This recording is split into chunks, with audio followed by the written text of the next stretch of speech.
పెళ్ళైనా పండగైనా వేడుక ఏదైనా పట్టుచీరల ప్రత్యేక వేదిక వారాహి సిల్క్స్. సాంప్రదాయానికి సౌందర్యానికి వారధి.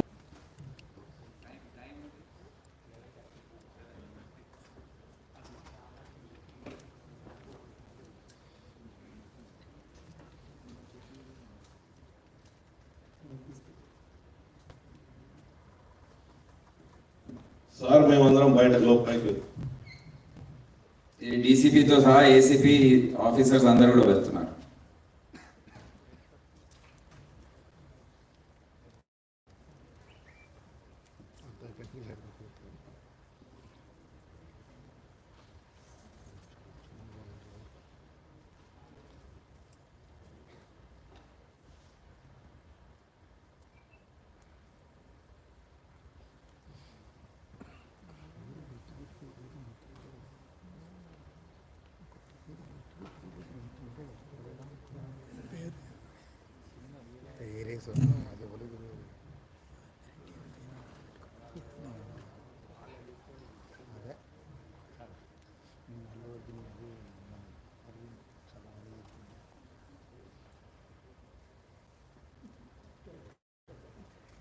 రమేష్ కుమార్ కదా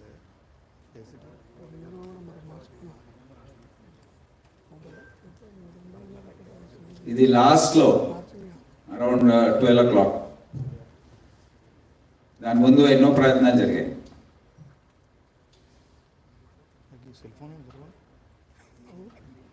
సెల్ ఫోన్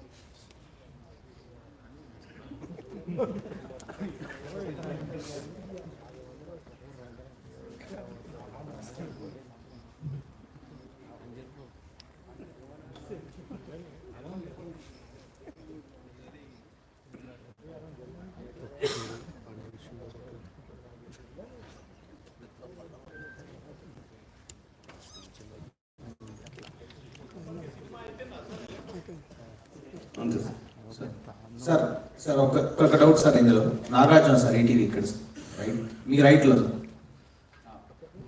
రైట్ ఇక్కడ రైట్లో సార్ సార్ సార్ ఒక చిన్న డౌట్ ఇందులో సార్, మీరు ఎస్ఎస్ఓకి వాళ్ళు సంధ్యా థియేటర్ యాజమాన్యం అల్లు అర్జున్ వస్తున్నారు ప్రీమియర్ షోకి అని చెప్పేసి లెటర్ రాశారు. ఆ లెటర్ వెనుక వెంటనే రిప్లై కూడా రాసిచ్చారు, కుదరదని చెప్పారు. సో ఈ థియేటర్కి అండ్ అల్లు అర్జున్కి మన పోలీసుల మధ్యలో ఎవరు కోఆర్డినేట్ చేశారు? ఈ రిజెక్ట్ చేశారనే విషయాన్ని అల్లు అర్జున్కి వీళ్ళు చెప్పలేదా, లేకపోతే ఎవరు దీనికి చెప్పకుండా వదిలేశారా? అసలు అది మా పైన ఎట్లా అవుతుందండి? మీరు అడగాలి కదా థియేటర్ వాళ్ళని. మెమరీ వాళ్ళు అప్లై చేశారు, రిజెక్ట్ చేశారు. అక్కడ ఎస్హెచ్ఓ ఉన్నాడు, చెప్పండి. కరెక్ట్ సార్ బీచ్ మే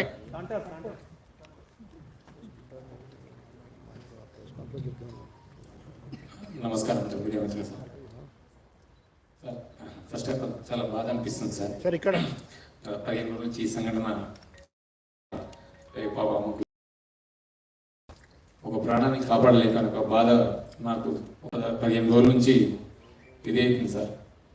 ఎందుకంటే నా చేతుల్నే చాలా ట్రై చేసిన సార్, చాలాసేపు కలైనా నేను మా మౌనిక ఎస్ఐ అసలు చెప్పలేని ఇది సార్. 15 రోజుల నుంచి నా మధ్యలో వెళ్తూ ఉంది. ఆ దేవుని భయవంతుల్లా ఆ బాబు కోలుకోవాలని నేను కోరుకుంటున్నాను సార్. ఆ రోజు జరిగిన సంఘటన సార్, మేనేజ్మెంట్ నేను బ్యాక్ సైడ్ నేను రాసి మేనేజ్మెంట్కి ఇంటిమేషన్ ఇచ్చిన సార్.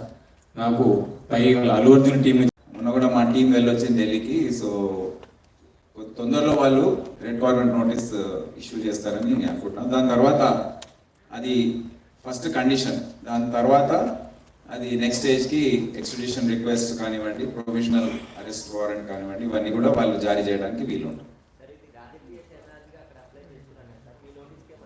లేదండి, అది మేము కూడా పేపర్లో చదివాం, కానీ అటువంటి మేము యుఎస్ కౌన్సిలర్ జనరల్ని అడగడం జరిగింది. వారికి కూడా ఎటువంటి సమాచారం దీని గురించి లేదు సార్. ఇక్కడ రవి సార్, నమస్తే తెలంగాణ.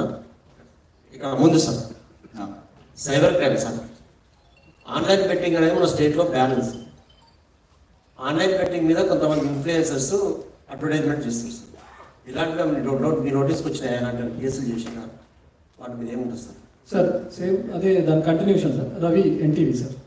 రీసెంట్గా ఇన్స్టాగ్రామ్ వేదిక కూడా చాలా మంది రోడ్ల మీద డబ్బులు వెదజల్లడం, మా పేరుతో కొన్ని ప్లేసెస్లో మేము డబ్బులు దాచాం వెళ్ళి తెచ్చుకోండి అని చెప్పడం, లేకపోతే బసవతారకం క్యాన్సర్ హాస్పిటల్ దగ్గర ఒక్కొక్కరికి 2,000 రూపాయల నోట్లు ఇస్తూ ఉంటాం.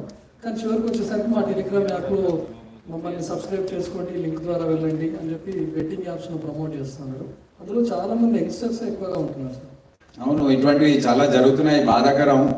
చాలా సిల్లీ యాక్షన్స్ అన్ని కూడా చేసి వీడియో పెట్టడం, అది వైరల్ కావడం, అదో పెద్ద న్యూసెన్స్ అయిపోయింది. ఏ పిచ్చి చేసైనా చేసుకోవడం, ఇంకా ఎంత పిచ్చిగా ఉంటే అంత ఎక్కువ వైరల్ అవుతుంది. కాబట్టి మన జనం తప్ప ఏంటో తెలియదు.